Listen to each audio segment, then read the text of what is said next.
Hey guys, so I'm back with Harley, and so since today is 4th of July, I decided to do a video.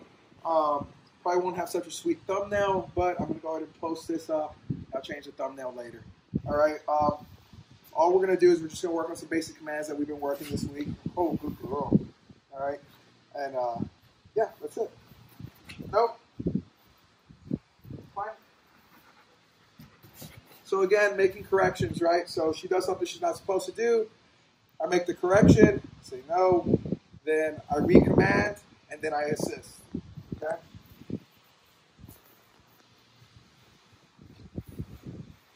Come. Oh. Girl, you're embarrassing me in front of the Wizards. All right, let's try that again. Harley, come. No.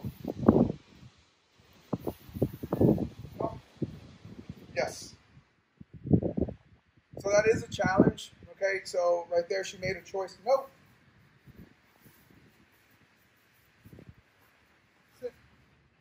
She made a choice that she wanted to play instead of come up to me, so I had to make a correction.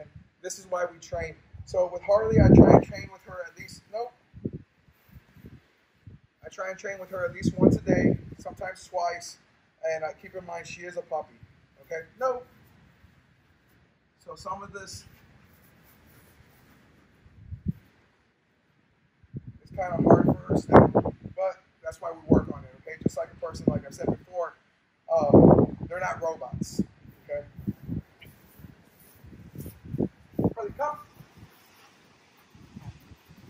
Come. Yes. No. Harley, heel.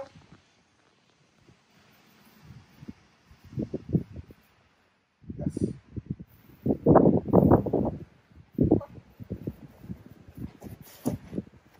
Harley, center. Yes.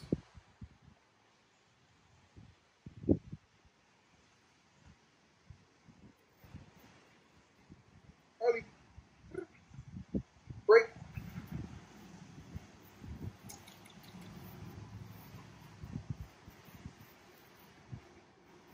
Harley. Spin. No. Wrong. So when they do something that's incorrect, you don't always have to do a condition correction, right? So I said wrong instead of just no. That lets her know that she didn't do it correctly, but I'm going to work with her on it. Okay. So spin is a new thing that we're working on. Harley, break. Harley, spin. Nope. Come on, spin.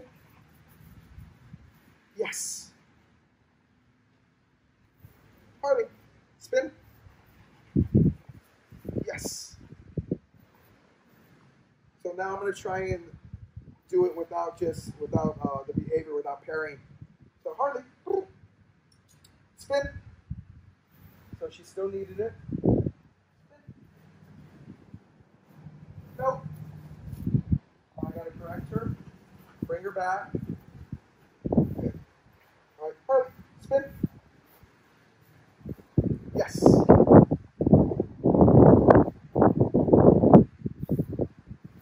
Harley. One. Yes. All right, guys. So happy 4th of July. Or actually, happy Independence Day. And make sure you tune in to our YouTube channel. We're going to have a new video up this week. All right, thanks. Bye. All we're going to do is we're just going to work on some basic commands that we've been working this week. Oh, good girl. Right there, she jumped up at your face and you rewarded her for that behavior. So if you like her jumping up at your face, then continue to do what you're doing. If you don't like her jumping up at your face, then I would set her up to fail so I can correct her at the exact moment she makes the mistake. I would make sure I have a leash attached to her collar. I would do something that's going to get her to jump up, kind of like what you did right there. And the moment she jumps up, I'm going to say 1 no. Pop the leash, giving her a correction. The moment all 4 paws are back on the platform, yay, good girl. So that's clearly showing her jumping up is not what I want, but keeping all 4 paws on the platform is what I want. And if you do it correctly, I will give you a reward. All right, and yeah, that's it. No. Fine. So All right, right there, she broke the climb platform. You said no within 1 second of her breaking, and then you grabbed the collar, you moved her a little bit, then you said climb, and you cued her onto the platform. That's fine, that works. The way that I like to do it is if I'm still using leash pressure, which that's what you were doing right there, even though you did not have a leash attached to the collar, you grabbed the collar and you acted, or you did the same thing as if you were using a leash. You used the leash pressure or the collar pressure and you cued her onto the platform. So when I'm still using leash pressure, I just say one no and then I use the leash pressure to place the dog back onto the climb platform. This is teaching them how to turn off pressure by complying. Because when we say no, we usually want our dogs to either stop what they're doing or go back into the previous position. And this helps teach them that. Then once I start adding corrections, I do it the exact same way you did. I say no the moment the dog breaks the climb. I walk over, I grab the leash, I pop the collar, giving the dog a correction. Then I say climb, and I assist the dog back onto the climb platform. Making corrections, right? So she does something she's not supposed to do. I make the correction, say no, then I recommand, and then I assist. Okay?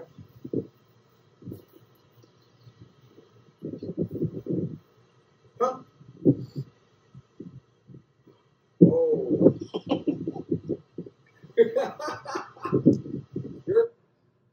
Okay, so you told her to come to you. She did not come. And yeah, it was definitely a little funny, but she almost saw it as if it's something you like her to do, as if you enjoy when she doesn't listen to you because you started laughing, you're happy, and she starts wagging her tail. She's like, oh, this is fun. So what I would have done instead is I would have said come once the word has completely left my mouth. So that's the verbal command. Then I would start with the physical cue. She still needs help with the come when called when you're working with her because she's showing us in the other video that she just kind of ignores you when you call her. So you have to work that a little bit more. In fact, I may even put a long line on her, come, and then I'm going to use the long line to help cue her into the right position, making sure she doesn't continue to have these opportunities to not listen. Because every time she doesn't listen and she gets away with it, she starts to think that come when called, when you call her, is now optional. And if you're not using the leash, then I would have done the backwards follow exercise. So if you watch that video, I would have said come, and then I would have immediately gone into the backwards follow motion, cueing her to come to me and to go into that perfect sit front position, mark, and then reward. You're embarrassing me for the Wizards. All right, let's try that again. Harley, come. So right there, the moment she dropped her head down and decided not to come to you, if I was implementing corrections, I would have said no, pop the leash, giving her a correction, come, and then cue her into the come when called. You probably need to use a leash because she is starting to get away with a lot of little things like this, and it's going to make it more difficult the more she is allowed to practice these behaviors. No. Yes. And right there, you said yes when she got into the position, but your yes came when she was looking down. So if I go back a little bit, Yes. so right there, she was looking at the ground, and that's when you said yes. So yes, she is in the position. If you want her looking up at you when she completes the sit front, then make sure she is looking at you when you use your marker. So that is a challenge. Okay, so right there. Also, right here, you did the come when called. She's in the sit front. That is a stay command. The come when called, when we teach it to our dogs, we teach it as a position, which is the sit front position, sitting directly in front of us, as close to us as possible without touching us. Now, you don't need it to be that perfect because she's not competing. She's not a competition dog. But the more we put, or the more we focus on the details while we're training, the better the dog or the better our dogs are going to do when they're actually working and they're out in public. So I would have made sure she was maintaining focus. And then if I was going to start talking to the camera and I wasn't going to be paying attention to her anymore, I would have released her. So I said break. And then I would start talking to the camera, explaining what's going on. And then I would call her back and start working again. She made a choice. Nope.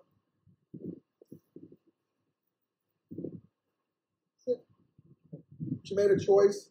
Yeah, again, you should definitely have a leash on. This would make it much easier doing all these different corrections. If I'm having to adjust and correct the dog this much, and I am asking for stays and I am asking for reliability, or I want reliability, then I would have the leash attached to the collar. If I'm working with a dog and that dog is super focused on me and they're very interested in the food that I have and I'm doing some obedience, the dog knows the positions, I'm just adding a little bit of fun to it, I'm using the terminal marker more so I'm not worried about the stay or reinforcing everything, then sure, we can do it without the leash. But if the dog is still acting out certain behaviors that we don't want, then yeah, we're going to place a leash back on and make sure our dog's not getting away with all these little mistakes. That she wanted to play instead of come up to me, so I had to make a correction. This is why we train. So with Harley, I try and train with her at least. Nope. Yeah, again, it would have been easier just to have released her from the position so you're not having to focus on her while you're talking. I train with her at least once a day, sometimes twice. Or you could have placed her on the climb. The climb is much easier for dogs to maintain, even if you're talking to the camera. So that might be something you can do in the next video. And I keep in mind, she is a puppy. Okay? No. So some of this is kind of hard for her still, but that's why we work on it. Okay? Just like a person, like I said before, they're not robots. Okay?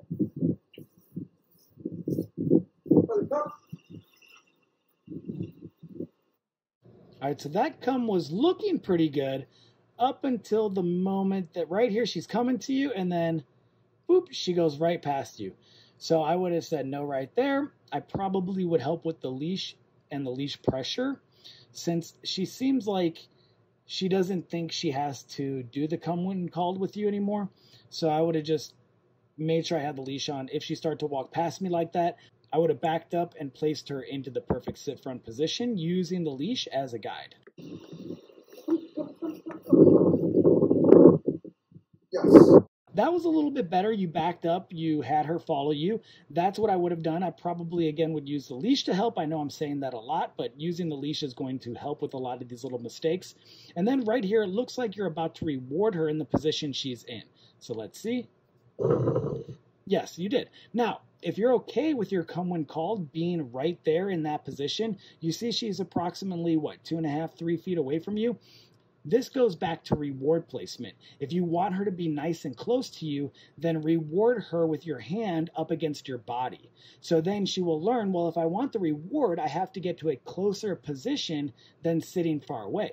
If she sits far away and you hand her the treat, she goes, okay, perfect, this is good, this is where I need to be. So again, if you want her to be closer, make sure you reward her closer to your body.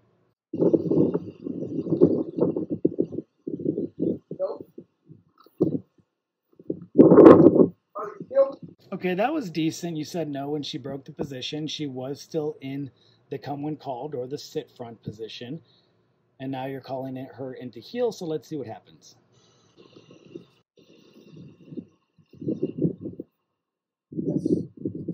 Not bad. So you're having her do the bye finish instead of the flip finish, which is fine. She came around in a position. Once she sat down, you marked and rewarded. So not bad. She is a little crooked, but if you want her heel position to be a little bit straighter, so right there was a little crooked, this is just if you're really focused on the details. You don't have to do this if you don't want to.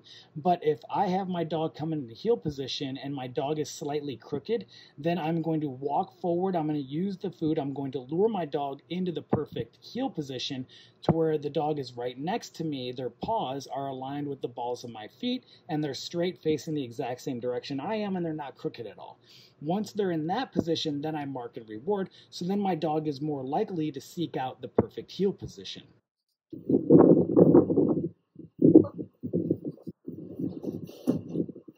Harley, center. Yes. That was pretty good. I want to see that again. Harley, center. Good. The timing there was nice. You said the command, and then you helped her with the cue. Yes. Marker was good. She has a little bit of that puppy ADD, and she just picked up a tennis ball. If you're training and you don't want your dog to get distracted by toys, then let's not have the toys in the yard. Harley. Break. All right, cool.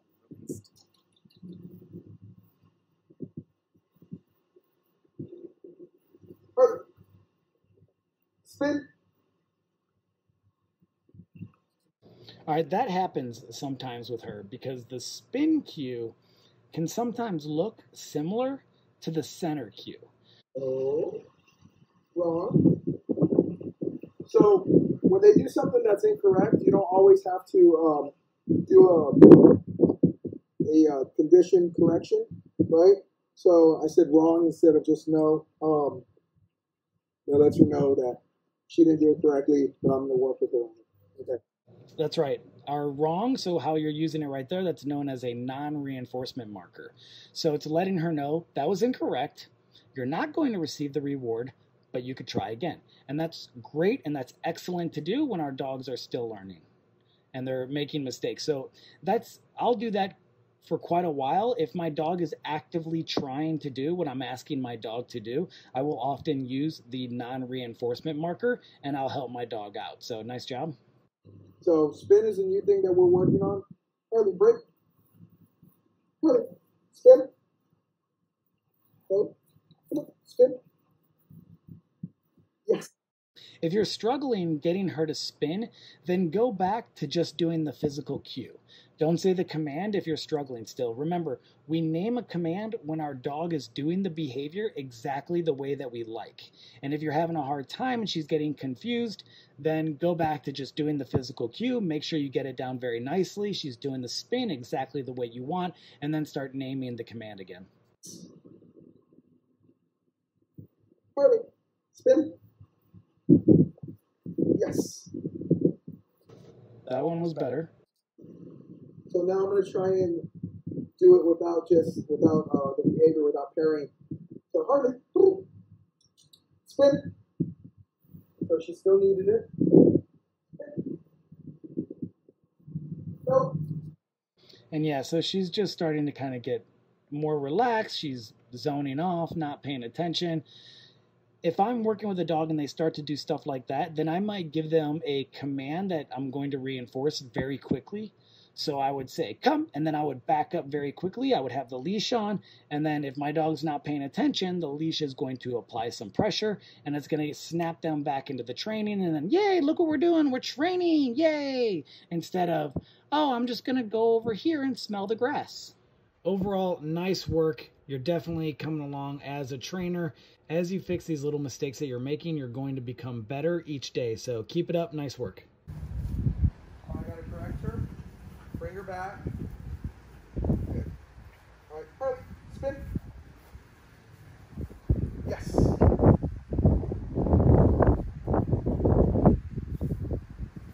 right. One. Yes.